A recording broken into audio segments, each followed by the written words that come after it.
I don't think people understand just how urgent and real the modern Great Depression is for America's middle class in 2026. This isn't just a story from history books, it's unfolding right now, in neighborhoods just like yours. But this time, it's not marked by breadlines stretching down city blocks, or dust storms sweeping across the plains. Instead, it's a crisis that hides in plain sight, woven into the fabric of everyday life in America. It's hidden in the fluorescent glare of grocery stores, in the silent calculations over a shopping cart, in the quiet moments when parents put items back on the shelf, hoping their kids won't notice. It's in the subtle shift from abundance to anxiety, from choice to compromise.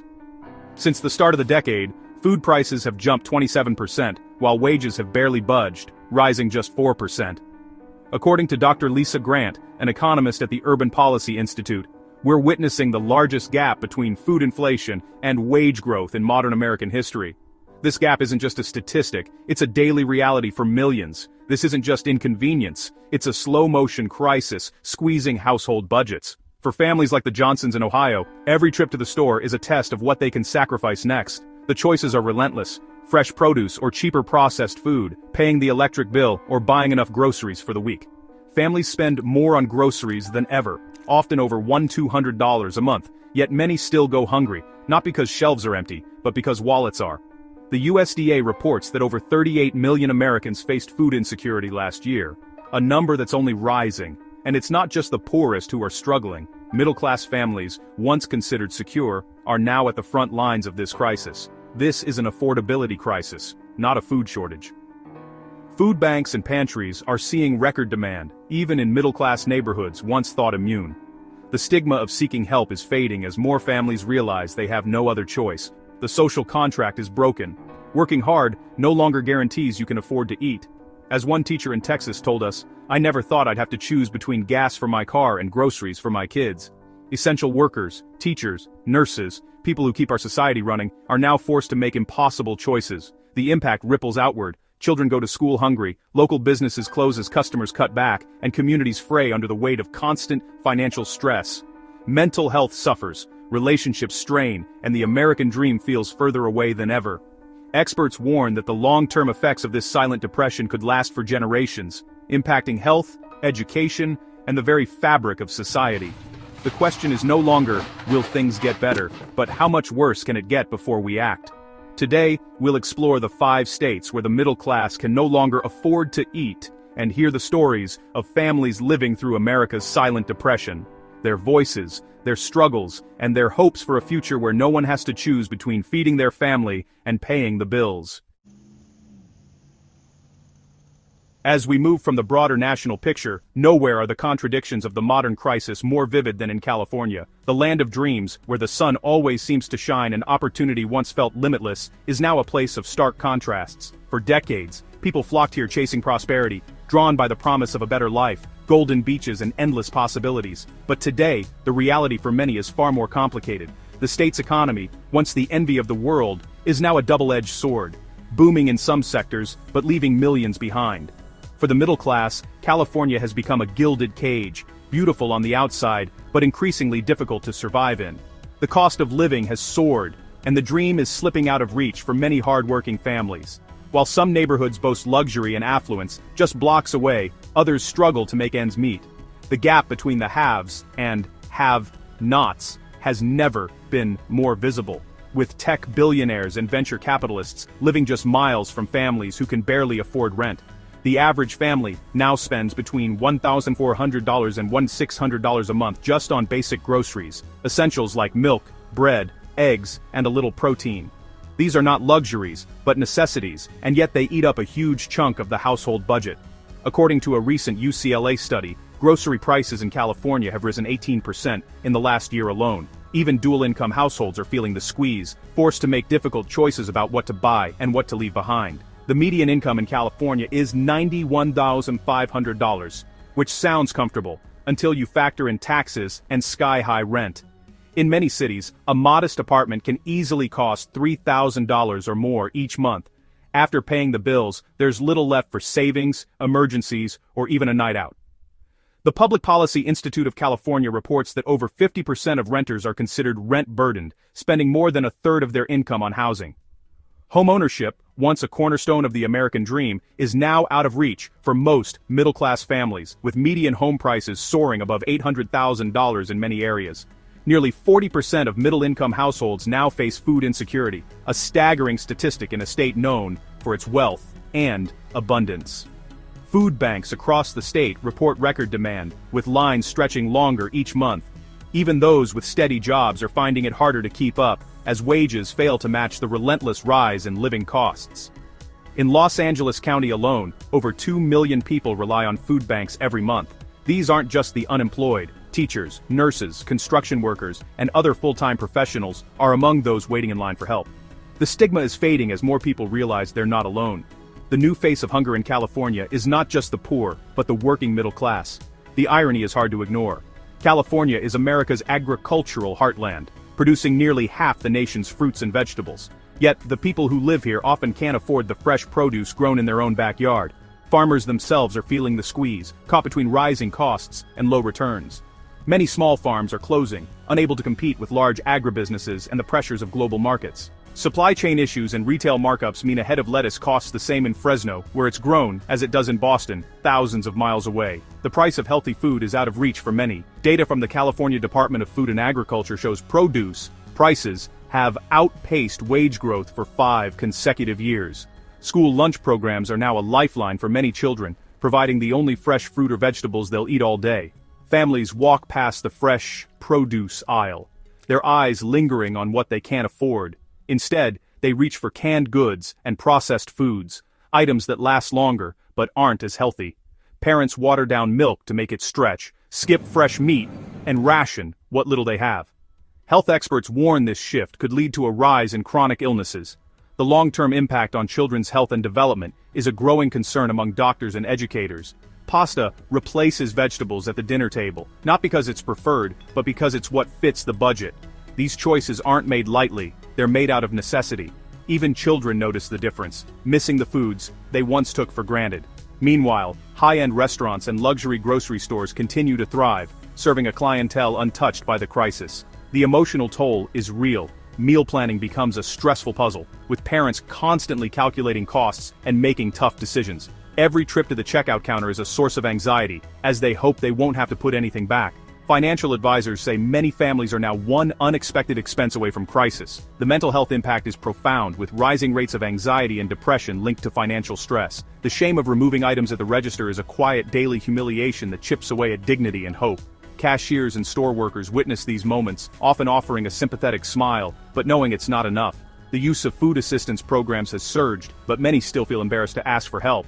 California exports abundance to the world, yet millions of its own residents can't afford to eat well. The disconnect is heartbreaking. Some argue that policy changes are needed to address this imbalance, while others point to market forces and global demand. The debate over solutions is fierce, with proposals ranging from rent control and universal basic income to increased investment in affordable housing and local food systems. The golden promise that once defined this state now feels tarnished and out of reach for so many. Economists warn that unless action is taken, the middle class could continue to shrink, deepening the crisis. Grassroots movements and community organizations are stepping up, demanding change and offering support where the system falls short. For countless families, putting food on the table is no longer a given. It's a relentless, losing battle, fought every single day in the shadow of California's golden image. The question remains, will the state find a way to restore its promise, or will the gilded cage become a permanent reality?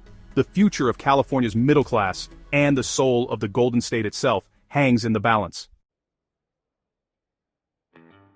As the national middle class faces mounting pressure from rising costs and shrinking paychecks, nowhere is the contradiction more vivid than in Texas. Long celebrated for its booming economy, business-friendly climate, and the promise of no state income tax, Texas has stood as a beacon of opportunity in America. For decades, people have flocked here, drawn by the hope of jobs, affordable living, and the dream of a better life. But now, the Texas dream is colliding with the same harsh realities gripping the rest of the country, testing the resilience of its middle class like never before. Beneath the surface, the Lone Star State is facing its own affordability crisis, echoing the broader national struggle. In 2026, more than 40% of Texas households report skipping meals or cutting back on groceries just to pay for rent and utilities. The paradox is stark. In a state known for its abundance, hunger and hardship are quietly on the rise. In cities like Austin and Dallas, the cost of simply feeding a family has skyrocketed, mirroring the national trend. Grocery bills for a family of 4 have soared past $1,150 a month, a staggering sum that leaves many scrambling to make ends meet. In Houston, Maria, a nurse and single mother, now shops at 3 different stores to find the best deals, often leaving shelves of fresh produce untouched because of the price. Even staple foods like eggs, milk, and bread have become luxuries for some. The median household income in Texas is $73,000, but that number hides a deeper struggle. Rising housing costs and some of the highest property taxes in the nation are eating away at paychecks, leaving less and less for essentials. In suburban Dallas, the Johnson family saw their property taxes jump by 18% in just 2 years, forcing them to downsize and take on extra work. Meanwhile, renters are not immune. Average rents in major cities have climbed by over 30% since 2022, pushing many families to the brink, just as in other parts of the country. For many, groceries alone can consume up to a third of a family's post-housing income. That means tough choices at the checkout line, and even tougher ones at home. According to a 2026 Texas Policy Institute survey, 1 in 5 middle-class families have started using credit cards to pay for food. Debt is mounting and the stress is taking a toll on mental health and family relationships, an experience shared by middle-class families nationwide. Food banks across Texas are seeing a 45% surge in demand. It's not just the unemployed or the elderly. Working families, often with 2 incomes, are now seeking help to put food on the table. In San Antonio, Food Bank Director Carla Ruiz describes seeing teachers, nurses, and even small business owners in line for the first time. The stigma of asking for help is fading as the need becomes impossible to ignore, just as it has across the nation. School lunch debt has topped $100 million, a silent marker of widespread hunger that affects children in every corner of the state. For many students, the cafeteria tray may be their only full meal of the day. In El Paso, school officials report that nearly 30% of students are behind on lunch payments, and teachers often quietly pay off balances out of their own pockets. Some districts have started lunch-shaming policies, where students with unpaid balances receive alternate, less nutritious meals, a practice that further highlights the divide, both in Texas and beyond. Meat, once a staple of Texas tables, is now a luxury for many. Families are turning to canned goods, pasta, and beans, stretching every dollar and every meal. In rural East Texas, ranchers who once sold beef now find themselves unable to afford it for their own families. The shift in diet is not just about cost, it's about identity, tradition, and the loss of what once defined Texas culture, reflecting a broader loss felt across America. The grocery bag is lighter than ever, but the price tag keeps climbing. Shoppers leave stores with less but pay more than they ever have before. According to the Texas Retailers Association, the average price of basic groceries has risen 28% since 2024. Even discount stores and dollar stores are struggling to keep prices low, and food deserts are expanding in both urban and rural areas, mirroring the national crisis. Cultural pride and a strong sense of self-reliance keep many from asking for help, masking the true scale of hardship. The struggle is often hidden, tucked away behind closed doors. In Lubbock, community leaders say the stigma around food insecurity is so strong that many families would rather skip meals than seek assistance. This silent suffering is compounded by Texas's vast geography, where rural families may be hours from the nearest food pantry or social service, and isolation echoed in rural communities nationwide. The hunger is hidden, potlucks and shared meals replace dinners out, invitations are quietly declined, and families find creative ways to stretch what little they have. In Corpus Christi, neighbors have started food swap nights, trading canned goods and homegrown vegetables to help each other get by. Across the state, churches and community groups are stepping in to fill the gaps, but resources are stretched thin, just as they are in communities across the country. Every dollar is counted, every expense scrutinized, even small luxuries are put on hold as families focus on survival. A recent survey found that 62% of Texas middle-class households have postponed medical care or car repairs to afford groceries. The ripple effects are everywhere: delayed dental visits, missed school trips, and canceled family gatherings, echoing the sacrifices made by families nationwide. Despite the oil rigs, the tech booms, and the glittering skylines, Texas's economic growth isn't reaching the middle class. The gap between rich and poor is growing wider. In the shadow of billion-dollar tech campuses, food pantries are opening in neighborhoods that once prided themselves on self-sufficiency.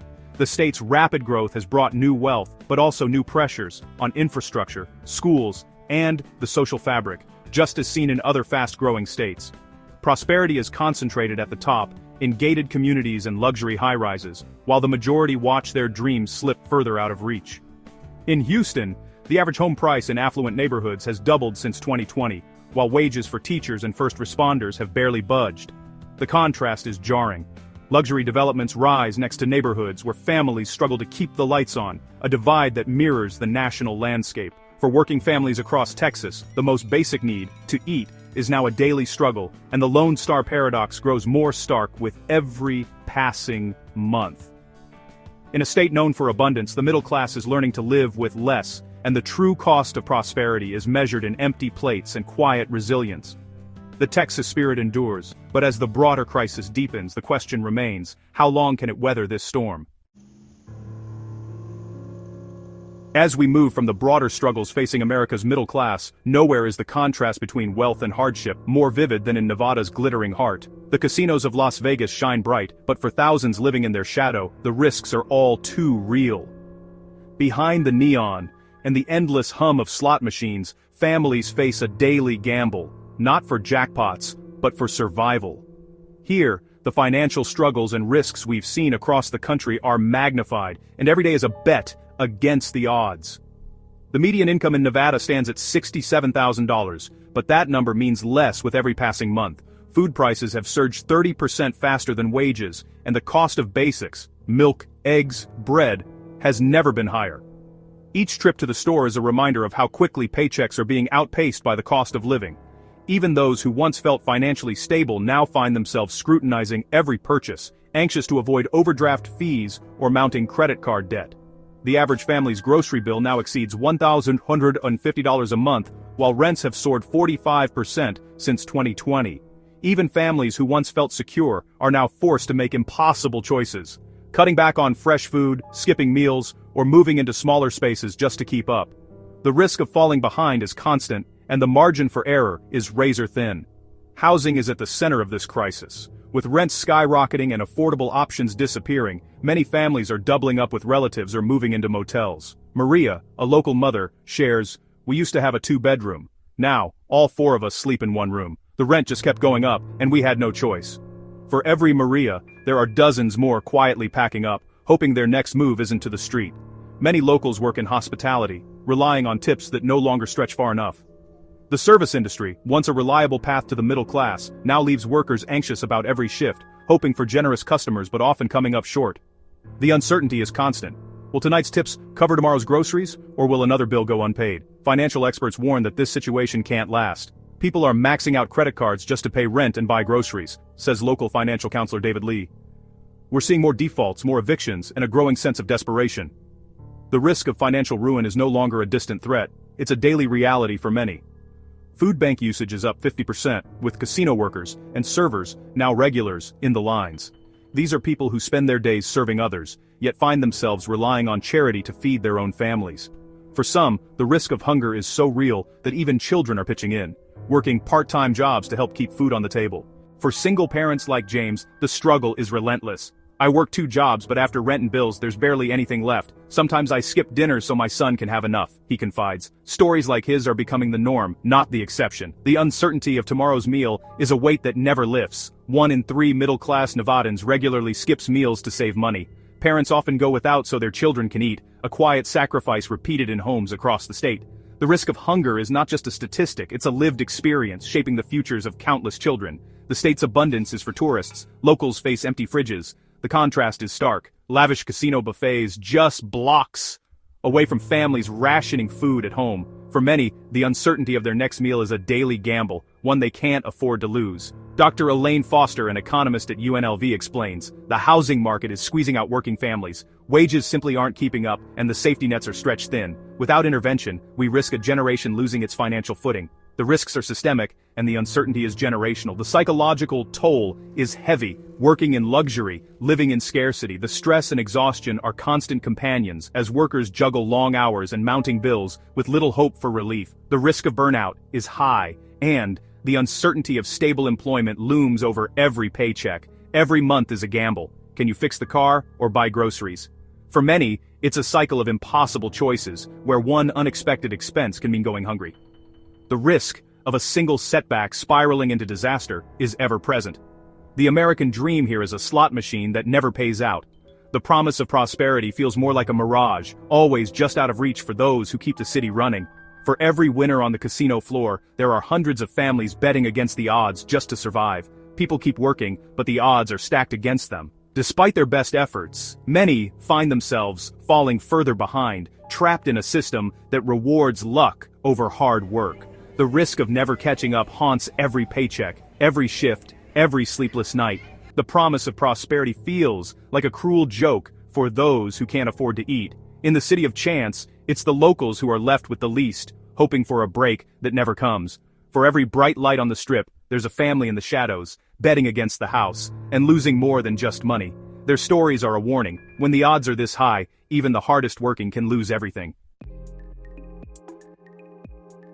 As the crisis deepens across America, the Deep South faces its own unique hardship, one that rarely makes headlines, but is felt in every home. In Mississippi, the affordability crisis is a quiet disaster gripping the working middle class. Here, where faith, family, and tradition run deep, hardship is met with stoic resilience and a pride that discourages asking for help.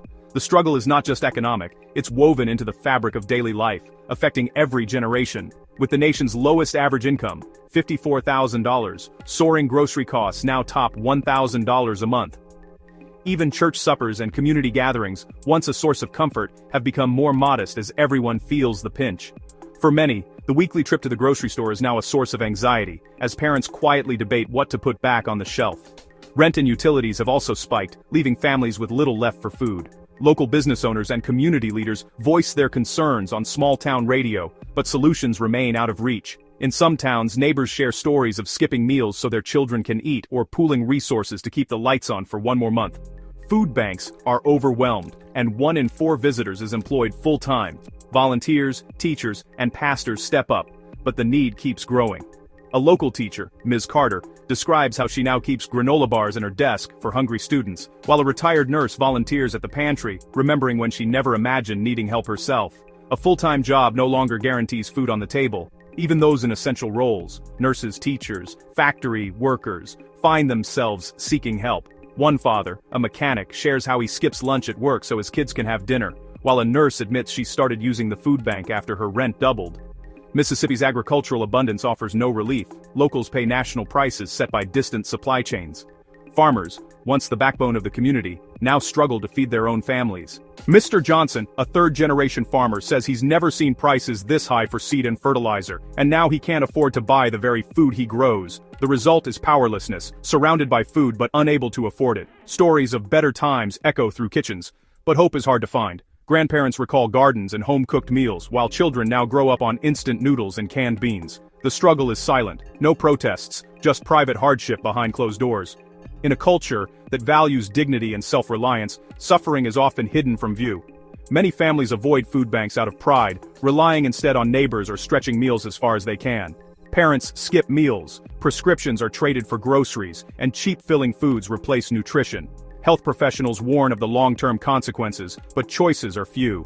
Dr. Lee, a local physician, says she's seeing more children with anemia and adults with untreated diabetes than ever before. Children face nutritional deficiencies, adults suffer chronic health issues. Teachers and nurses quietly try to help, but the need is overwhelming.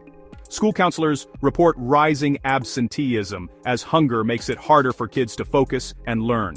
The long-term costs, healthcare, lost productivity, will haunt the state for decades. Community leaders worry about the future, as hope fades for the next generation.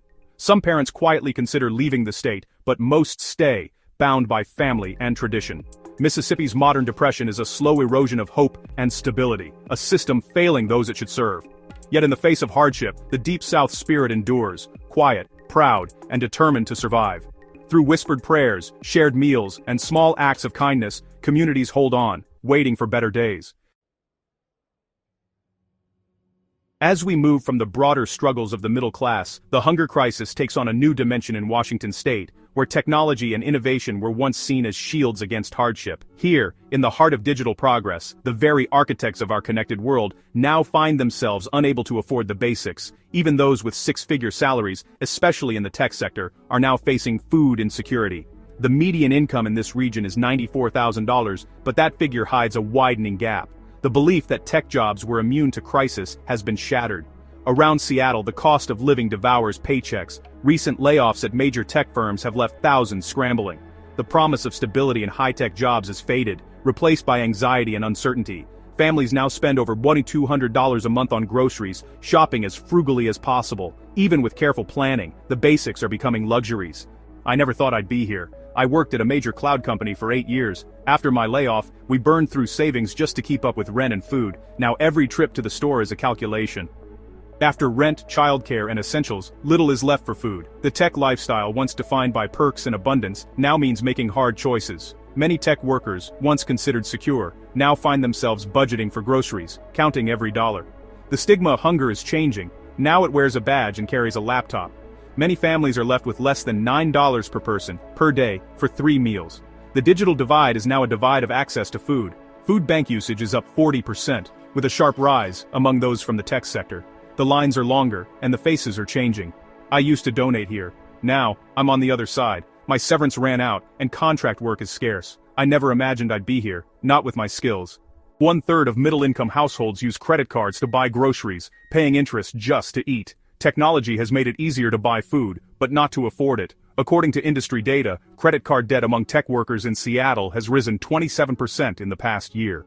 The digital economy is fueling a new kind of debt trap. The abundance on store shelves is meaningless when prices are out of reach.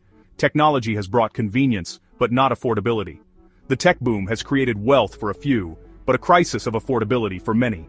The digital revolution has left some behind, even as it moves forward.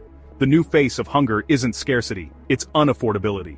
In high-tech regions, poverty is hidden behind screens and resumes. Even those who did everything right, earned degrees, landed tech jobs, are struggling to feed their families. The safety net of education and employment is fraying. Industry reports show that over 18,000 tech workers in Washington have sought food assistance in the past 6 months. The numbers are rising, and the stigma is fading. The American dream here is a promise unkept, as the high-tech economy leaves more families hungry in its wake. In the shadow of innovation, a new kind of poverty is growing, one defined not by lack of technology, but by the inability to afford the basics of life. These stories from California, Texas, Nevada, Mississippi, and Washington are dispatches from a national crisis, but they're also stories of resilience, of families, neighbors, and communities coming together in the face of hardship. In kitchens across America, the grocery receipt has become more than a slip of paper. It's a report card, a record of survival, and a mirror reflecting the state of the middle class. This isn't a food shortage but an affordability crisis, a modern Great Depression hidden behind shrinking grocery bags. Each receipt tells a story, what was left behind, what was sacrificed, and what it takes to get by. Yet across the country, people are finding creative ways to stretch every dollar and support one another. The bread lines of the 1930s are now the checkout lines of the 2020s, where desperation is tallied by the beep of a scanner. But in church basements and school cafeterias, hope is being served daily. Receipts are reminders of what's missing but also of what's possible when communities unite. The promise that hard work brings security is broken. Still, families are growing their own food, learning new skills, and refusing to give up. In every receipt, there's a lesson about sacrifice, about ingenuity, and about the value of community. The abundance on shelves is a mirage for millions, but mutual aid networks and food pantries are bridging the gap, one meal at a time. And every time a family manages to make ends meet, every time a neighbor shares a meal, a new story of hope is written, sometimes right on the back of a receipt. This is a crisis of policy, wages, and priorities. Receipts are becoming evidence, shared online, mailed to representatives, and used to demand action. It's a call to action, for leaders to listen, and for all of us to demand change. Middle-class Americans are surviving, not thriving, one grocery receipt at a time. But every shared meal, every act of kindness, is proof that hope endures. Receipts may show what's lost, but they also show what's possible when people refuse to give up. The question is, how long can this last? The answer depends on all of us. Receipts are our report cards, but they're also our rallying cry. Together we can demand better, support each other, and build a future where no one goes hungry. The next chapter is unwritten, and with hope, action, and unity, it can be a story of recovery and renewal. The middle-class hunger crisis is not just a statistic, it's a daily reality for millions of families. But it's also a call to each of us to notice, to care, and to act. Reflect on your own receipt. What does it say about your community, your country, your values? Share your story, support your neighbors, and demand change from those in power. Together we can turn every receipt from a record of struggle into a symbol of hope and a blueprint for a better tomorrow. The future is in our hands.